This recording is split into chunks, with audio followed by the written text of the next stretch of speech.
Hi, I'm Chris Hulse and a member of the team at Active Leisure Events. We organise events for runners of all abilities from 1 mile fun runs, 10k, half marathon, metric marathon and full marathons.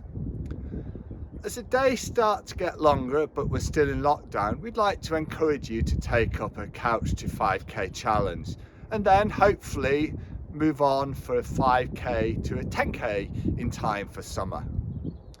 With this in mind, I'd like to thank and introduce you to Claire and Richard from Chester Roadrunners. Claire and Richard are both experienced Couch to 5k run leaders and will take you through some hints and tips on how to get through your Couch to 5k successfully, but most of all, how to enjoy it.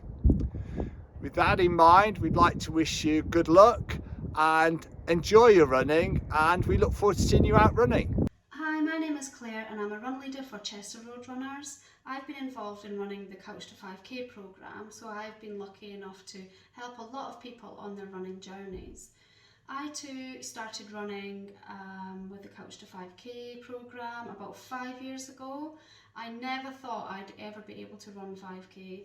I always struggled with running, like my breathing, and I used to sort of come last on school races, but I really wanted to do it. I've seen a lot of people out running and they looked like they enjoyed it, and they also made it look quite easy. I'm also aware of the physical and mental health benefits of running, and it's also free, convenient and quite accessible as well. So you can just chuck on your trainers and go really at any time of the day basically. So I really wanted to start running, and that's how I sort of got into it. After I'd finished the 10-week programme, I then became a volunteer run leader. So I really enjoy doing that, and lots of people tell me that they would love to start running, but they just can't because they're not runners or they would never be able to run. But what I would say is if you really want to run, then give it a go. It's a good place to start. The Couch to 5k helps build you up gradually, and it's a 10-week program. Yes, you have to do 3 sort of runs a week, but it helps you build that stamina up, and it helps you build that endurance up as well. So it's not easy, especially a lot of people struggle sort of around weeks 5 and 6, and people look in advance at, oh, what's next week, before they're even running this week. So for example, on week 5, on the first run of the week, there's like a 10-minute run, and then a 3-minute walk, and then a 10-minute run. But by the third run that week, you're running 25 minutes. So a lot of people in their minds think, I cannot do that. So already they've got that barrier. But really, I bet, they never thought they'd be able to run the 10 minutes, 5 weeks ago. So they can do it. They just need to keep going and remind themselves why they're doing it, and maybe even, it's all about your mind and running, and maybe try and set yourself little goals to get to the next lamppost and then get the next lamppost. Or maybe you're listening to music and you finish that song and then you want to get to the next song, and that can really take your mind off it as well. So those are quite tricky weeks. But generally people can do it. They don't think they can do it, but they can.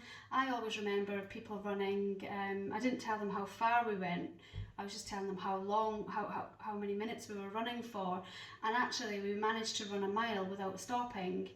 And I remember stopping the group and saying, look, we've run a mile, and they were absolutely overjoyed because they could never imagine running a mile, and there were tears of happiness and just disbelief that they've managed to do it. So, you can surprise yourself. So just have a little bit of confidence and just keep going and remember why you started. It's quite difficult to be motivated for, the whole 10 weeks. So some tips I would have to keep your motivation would be to plan your runs in advance, because it's hard to fit 3 runs in, especially if you're working or you've got children. But sitting down maybe on a Sunday evening and thinking, right, when can I fit these 3 runs in, next week, and actually writing them down. So that's quite a good way of committing yourself to doing those runs. Look at the forecast as well, because if you're unlikely to go for a run if it's lashing down, with rain, then it's not good to pick a day where the forecast's really bad. So try and look at that as well, that would help me. Also, choosing what route you would like. So would you like going in the forest for a trail run, or would you like to run along the canal? Do you want to go somewhere quiet? Things like that can help if you've got a route in mind. Also, if you are doing the Couch to 5K program with a friend, that can really help, because you're both committed then, and quite often you don't want to let the other person down. So going with a friend can really help, and you're less likely to sort of not go for that run that evening. Also, again, music or podcast, listening to something to keep your mind off the actual run, especially if you're doing that 25-minute jump. So yeah, that can help. Music and podcasts can help you kind of take your mind off it. So quite a lot of people that have joined the Couch to 5Ks that I've led anyway, have seen massive improvements in their confidence. They have managed to keep on running, they're still running, and they've made lots and lots of friends, and it's like a little running community. And some have also experienced that they feel better mentally, and they can just go outside and have, you know, a bit of headspace. Some people have lost weight, but really I think what's quite good about it is that people have kept running. Some of the graduates of the Couch to 5K program have achieved loads, and you know, it's achievement to keep on running anyway, but some of them have gone on to do 10Ks, to doing Chester Half Marathon, and quite a few people have actually went on to do the Chester Marathon, which is just fantastic.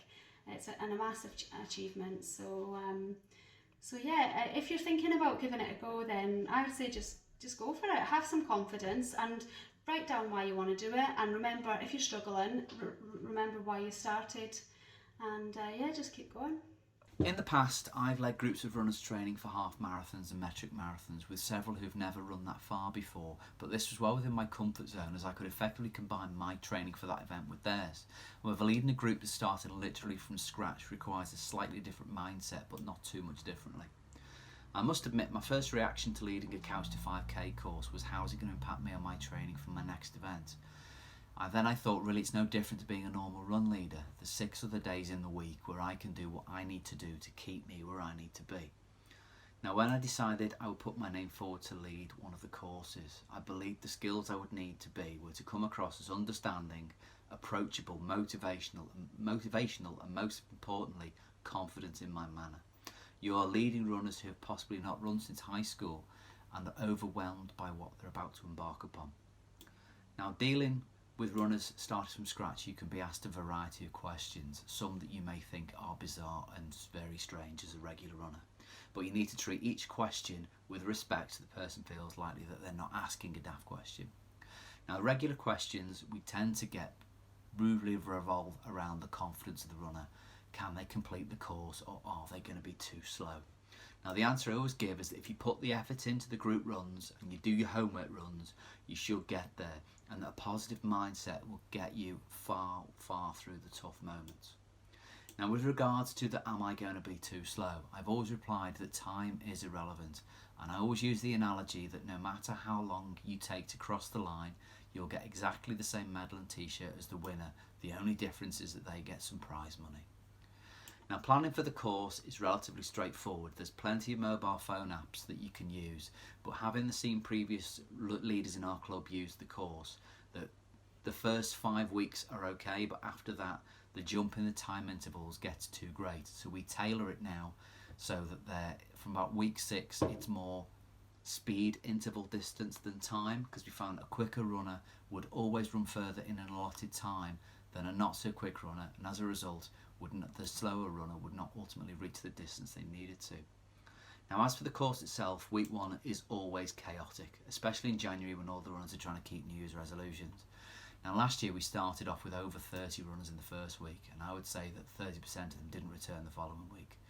The main reason for runners dropping out, I think, is that the enormity of the journey suddenly hits home and it becomes overwhelming that the runner is not going to succeed in what they're going to do.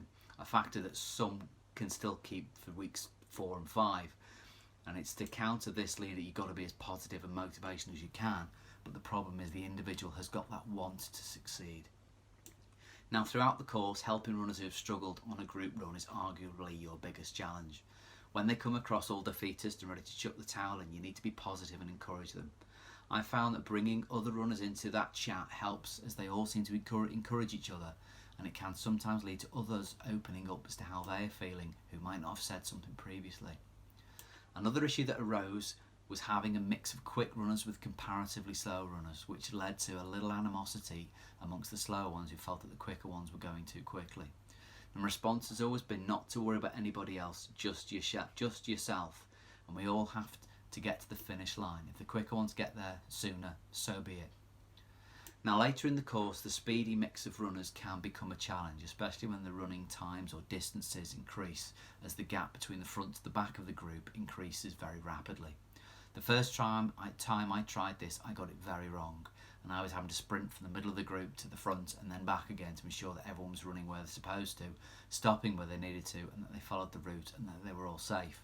It is surprisingly how little people mentally take in when you describe a route, and they can immediately get lost.